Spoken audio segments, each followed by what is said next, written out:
When someone walks out of your life, it's easy to believe you've lost something valuable. It's easy to fall into the trap of thinking you weren't enough, that maybe you should have said more, done more, or tried harder. But here's what you need to understand. What you lost was not a blessing. You didn't lose a good man. You didn't lose your future. You didn't lose love.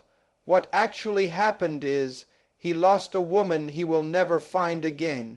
You have to shift the narrative in your own mind, because that's where true freedom begins. Your healing doesn't start with him coming back and apologizing. Your healing begins the moment you stop telling yourself the story that you lost.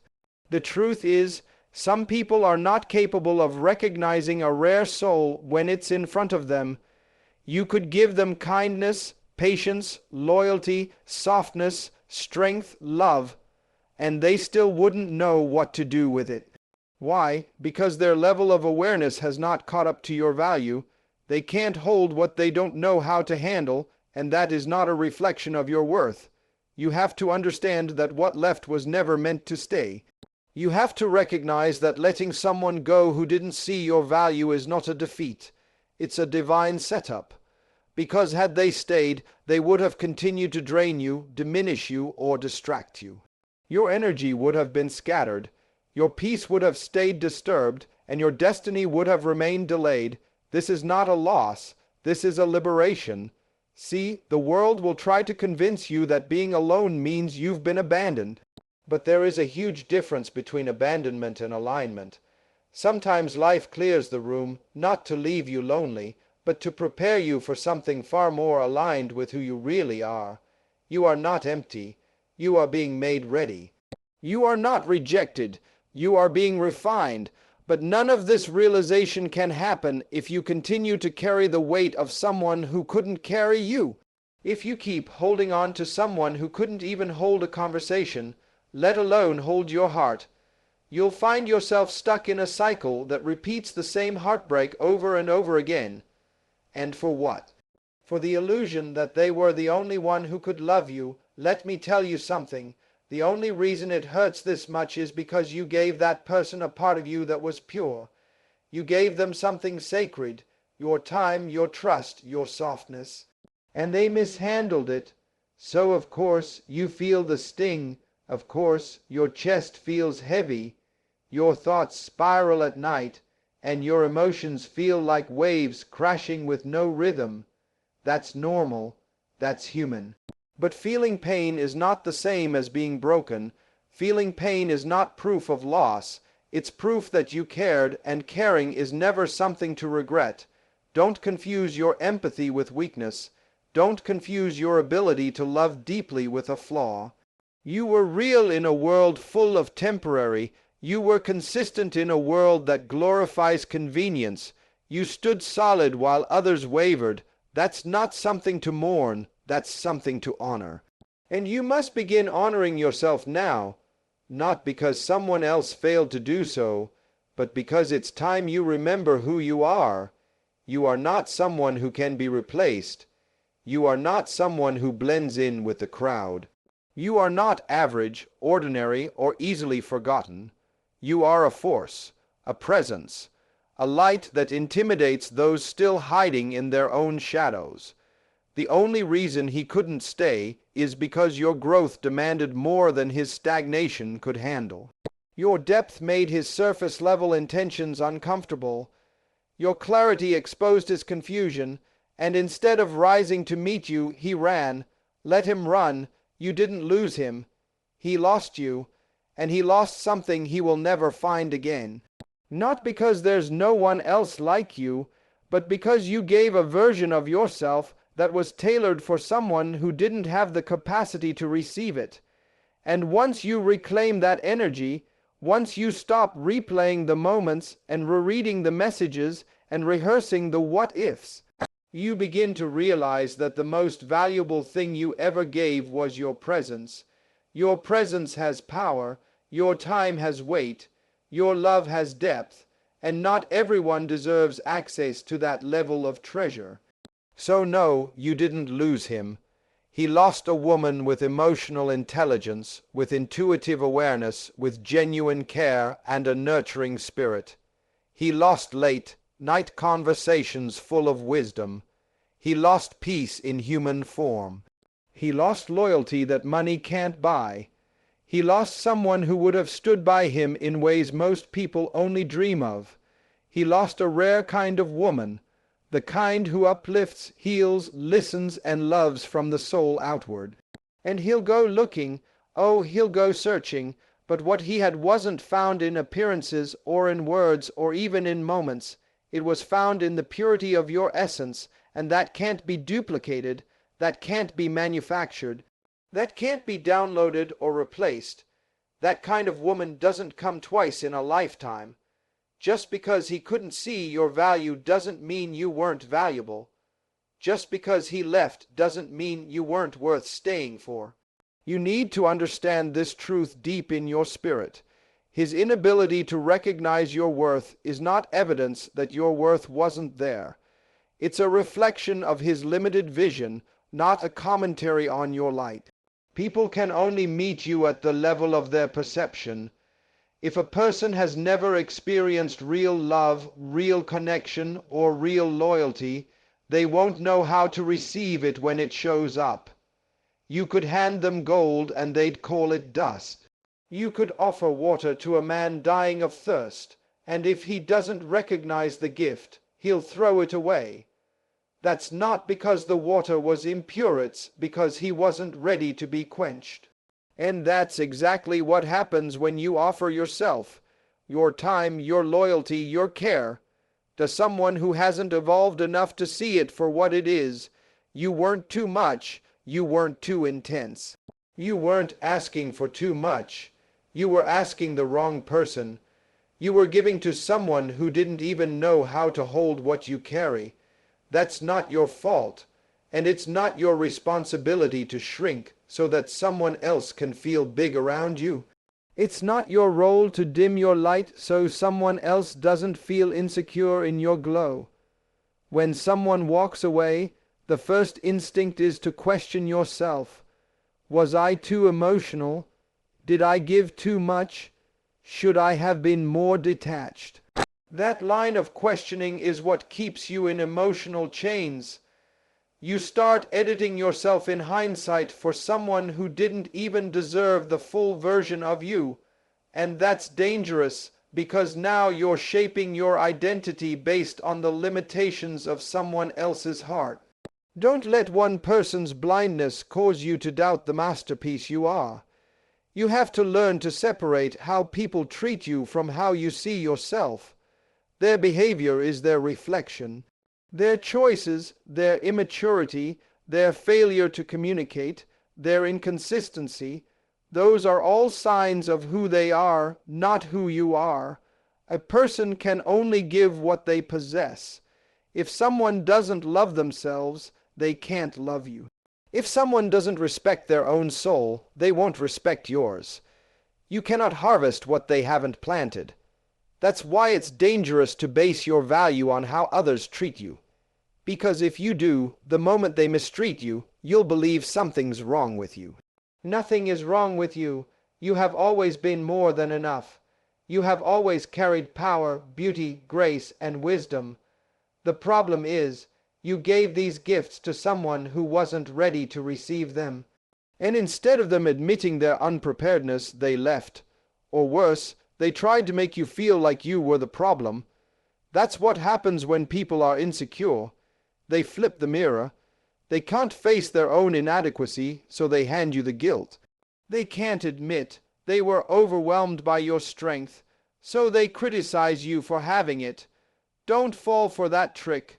That's projection, not truth.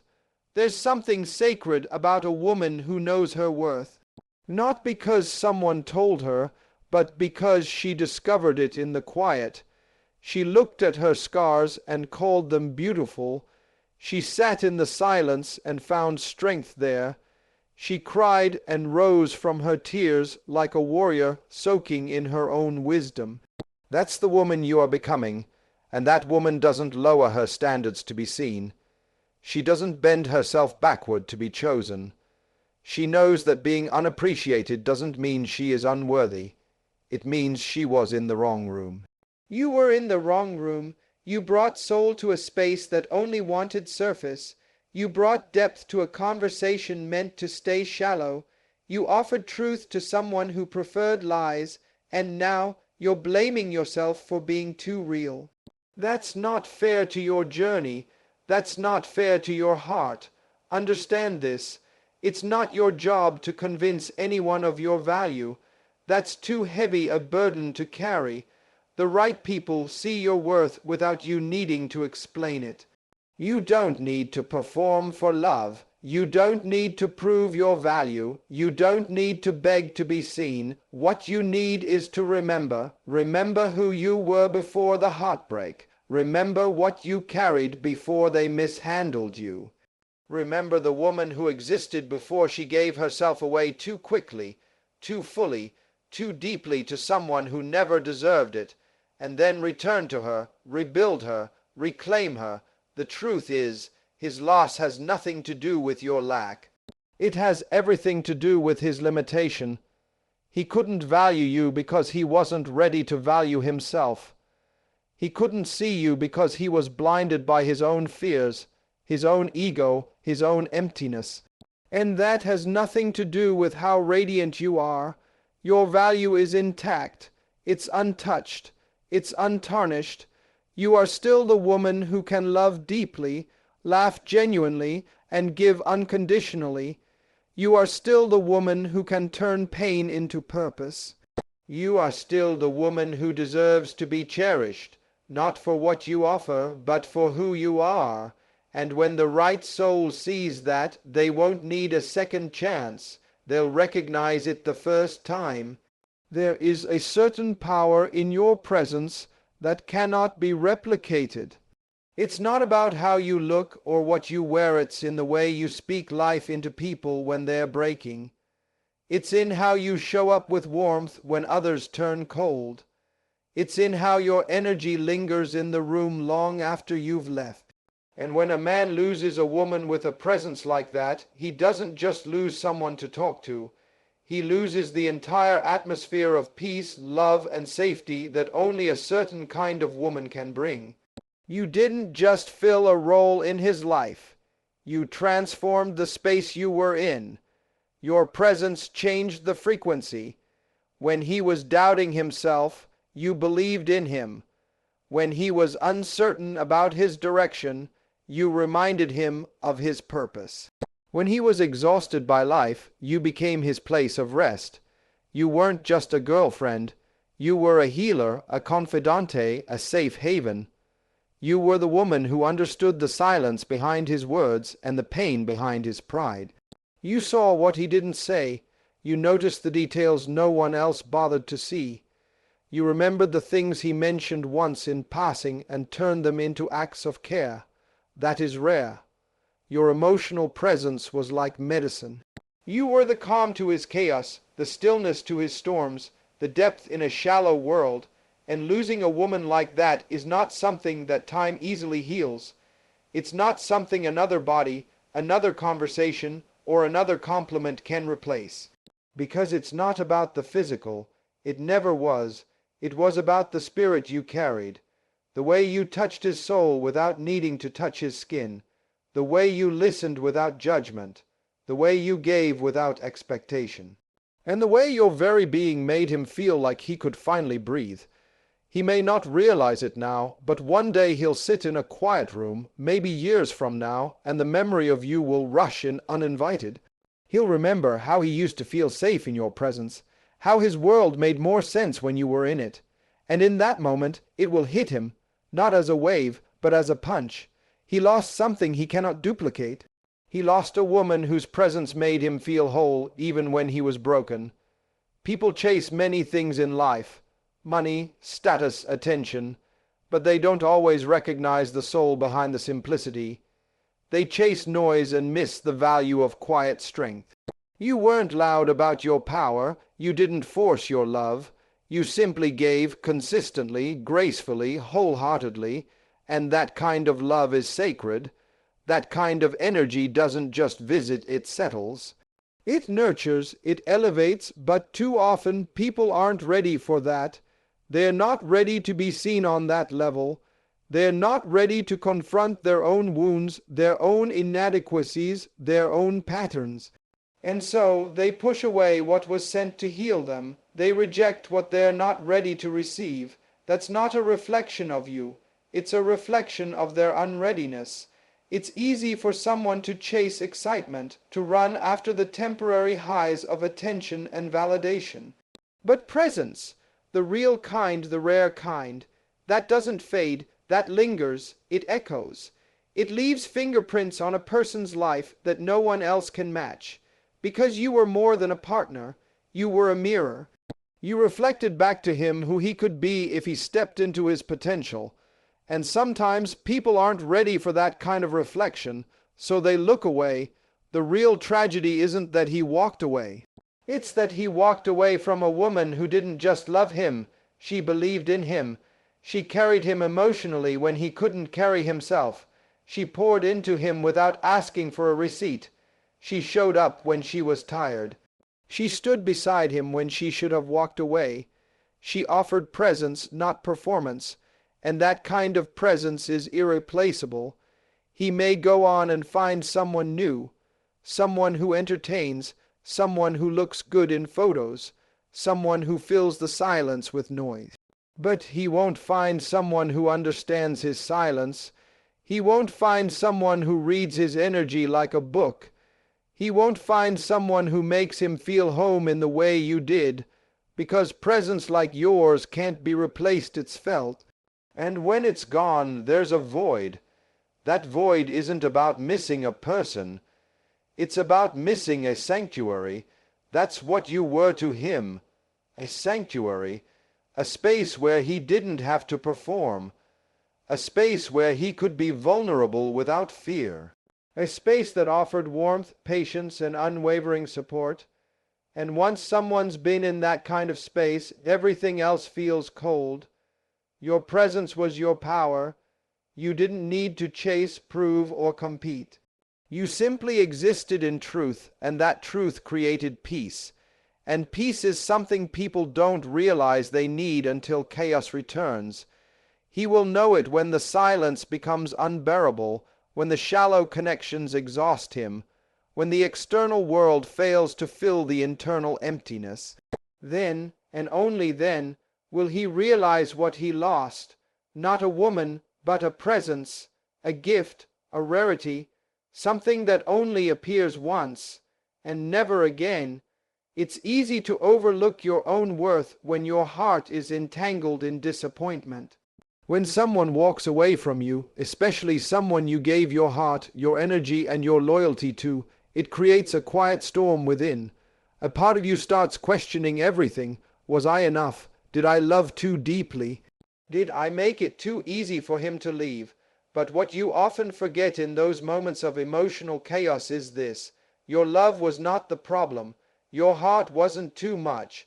It was just too rare for someone who never planned to protect it. You are not meant to shrink your heart to fit into someone else's inability to grow. You are not designed to dim your light so someone else can be comfortable in the dark. You were made to love boldly, to care deeply, and to bring presence into places that have only known pretense. So when someone exits your life, it is not always a loss. Sometimes it's a divine redirection, a signal from the universe that says, you were pouring into a vessel that wasn't built to carry what you bring. And when that vessel leaks, it's not your job to keep refilling it. Letting go of someone who didn't value you is not weakness. It's wisdom. It's growth. It's you choosing to stop making excuses for their emotional unavailability and finally recognizing that your worth was never meant to be negotiated. You can be the most nurturing, supportive, loving woman in the world and still end up unappreciated by someone who hasn't healed from what broke them before they met you. Their inability to value you doesn't make you less. It simply reveals their capacity to receive. And when you begin to see that clearly, a shift happens. You stop internalizing their behavior. You stop blaming yourself for their coldness, their detachment, their inability to show up fully. You stop carrying the burden of their indecision. You begin to realize that love is not meant to be begged for. Attention is not something you chase. Energy is not something you should have to earn through silence or self-sacrifice.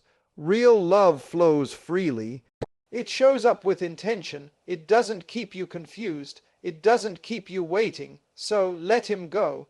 Not because he was never worth your time, but because your time is now worth so much more. Let him go because you are learning to stop asking someone to love you the way you need to be loved, when they haven't even figured out how to love themselves. Let him go because your peace is far too valuable to gamble on someone who doesn't know how to hold it. Let him go because holding on to someone who made you feel unseen is the slowest way to forget your own value. There's something liberating that happens when you stop trying to convince someone of your worth. When you stop sending texts that go unanswered. When you stop explaining your heart to someone who listens only to reply. When you stop waiting for closure from a person who never offered clarity even while they were in your life. That's when the real healing begins. That's when you turn inward. That's when you start showing up for yourself in ways they never did. You begin to take back the love you were so willing to give away. Not with bitterness, but with intention. You start to redirect your energy. You start waking up with new standards, not just for others, but for yourself. You begin to see that your value isn't proven by who stays. It's confirmed by how you respond when they leave, and you choose yourself, not out of ego, but out of self-respect. You no longer water relationships that were only ever meant to be lessons. You no longer confuse familiarity with loyalty. You start seeing that sometimes walking away is the most loving thing you can do for yourself. It's not about revenge. It's not about making them miss you. It's not about proving a point. It's about reclaiming your peace. It's about honoring the woman who stayed solid, who stayed faithful, who stayed loving even when she was being taken for granted. That woman deserves to be protected. That woman deserves to be prioritized. And if they couldn't do it, then that's their story to carry, not yours. You no longer carry the guilt for what they failed to see. You no longer carry the weight of their silence, their absence, their emotional neglect. You no longer sit by the phone waiting for an apology that may never come, because healing isn't about hearing "I'm sorry." It's about realizing you no longer need it. It's about understanding that your growth doesn't require their acknowledgement. It requires your decision to move forward, your decision to trust your path, even if it means walking it alone for a while. Letting go isn't forgetting what you had. It's respecting yourself enough to release what's no longer growing. It's having the courage to make room for what is aligned with your future, not your past. It's standing in the truth that not everyone who loses you understands what they lost, and that's okay, because it's not your job to make them see. It's your job to keep becoming, to keep rising, to keep healing, to keep choosing the version of you that no longer begs, no longer chases, no longer questions whether she was enough. She always was. She just forgot for a moment, but she remembers now. It's an incredible awakening when you finally understand that healing is not about forgetting or pretending it didn't happen. It's about facing the truth of it all and still choosing to move forward. The pain that sits in your chest, the memories that echo in your mind, and the quiet sadness that creeps into your soul. These aren't signs of weakness. They're proof that you cared, that you gave from a place of honesty, that you poured yourself into something that, in the end, didn't know how to hold you. And healing begins not when the pain disappears, but when you decide that your peace is more important than holding on to what broke you. There's a difference between feeling and feeding. Feeling your sadness is human, it's honest, it's part of the process, but feeding it, sitting in the same place emotionally day after day, replaying every moment, every word, every look, is how we stay stuck. Healing requires that you allow yourself to feel without becoming consumed. It's learning how to visit your pain, not live in it, and that starts with awareness. Awareness of the thoughts you entertain, the stories you keep repeating to yourself, the way you speak about your own heart. You see, the mind is powerful. It will believe what you tell it. If you keep saying, "I wasn't enough," your mind will look for evidence to prove that true. If you tell yourself, "It's my fault he left," your mind will begin to make connections that justify that thought. But the truth is, most of our pain lingers not because of what happened, but because of the story we've told ourselves about what happened. That's why healing starts when you rewrite that narrative, not to pretend it didn't hurt, but to put power back into your hands. You can tell yourself, "I was not rejected, I was redirected." You can say, "He didn't leave because I lacked value, he left because he didn't recognize it." Every time you take a step away from blame and a step towards self-respect, you heal. Every time you choose not to send that text just to feel seen again, you heal. Every time you sit with your own loneliness instead of begging someone else to fill it, you grow stronger. Healing isn't glamorous. It's not a straight line. Some days you'll feel on top of the world, and the very next you'll be fighting back tears over a song or a smell or a memory that hits a little too hard. That's okay. That's the process. You don't have to rush it. You just have to stay committed to not going backwards. And part of that healing is learning to forgive. Not necessarily the person, but yourself. Forgive yourself for staying too long. Forgive yourself for giving so much. Forgive yourself for ignoring the signs, for hoping things would change, for thinking your love could save someone who didn't want to be saved. You did what you knew how to do at the time. And that's not something to carry shame over. That's something to honor. You tried, you showed up, you were real, and that's something to be proud of, even if it didn't end the way you wanted it to. As you heal, you'll also begin to reclaim your energy.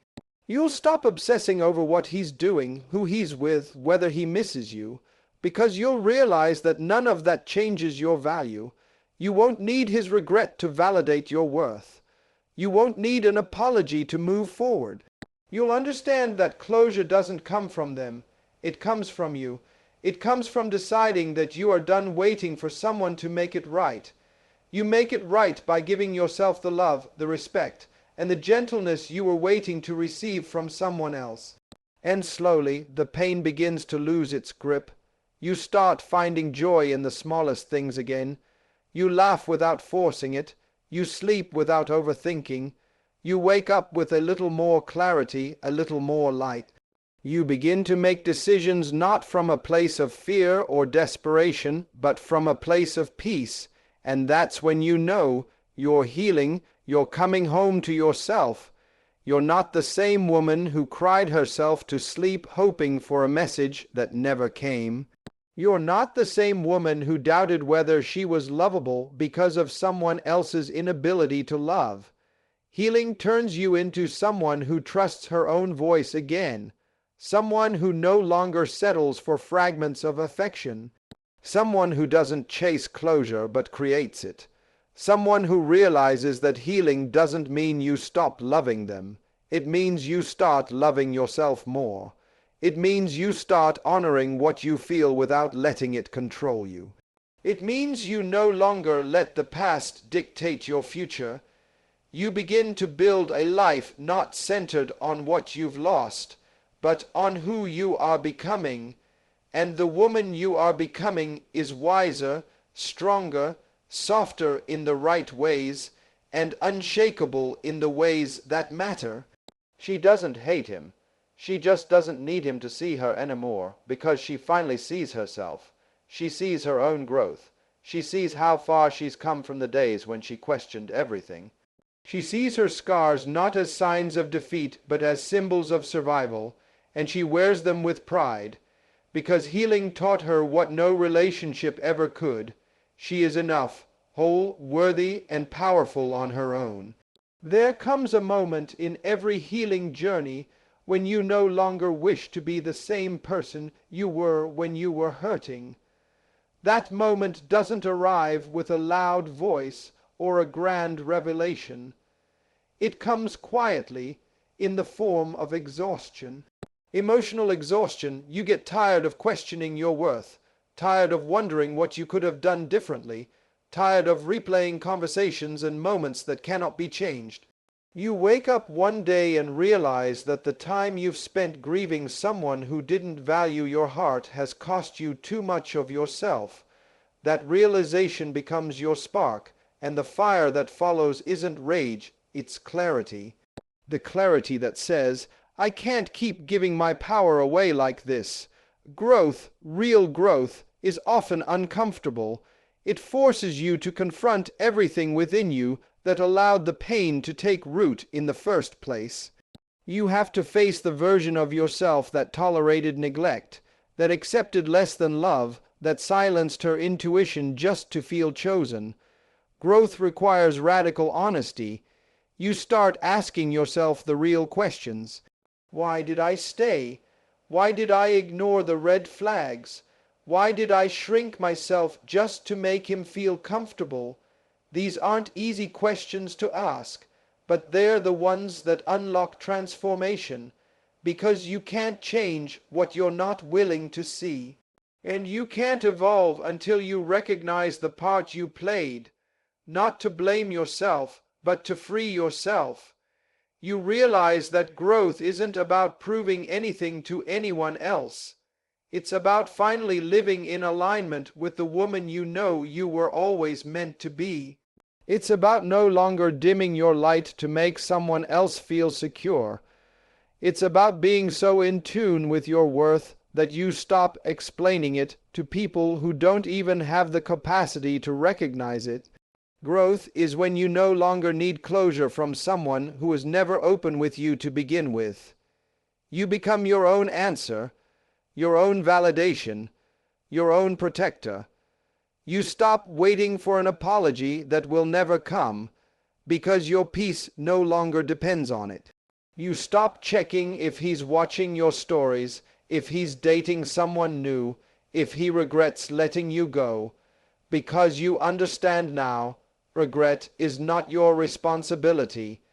It's not your job to make him realize what he lost. That's a burden you don't need to carry. Your growth isn't tied to his recognition. It's rooted in your decision to reclaim yourself. Every part of you that you gave away, you start calling it back. Every ounce of energy you wasted trying to be enough for someone else, you redirect it inward. And that's when something magical happens. You start to remember who you were before the heartbreak.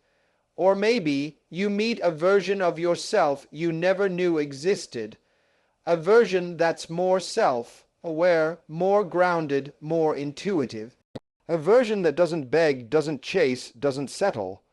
A version that is okay being alone because she knows that solitude is not emptiness. It's where true power is born. In that sacred space of silence and stillness, you begin to create new standards, not based on loneliness, but based on love. Love for yourself.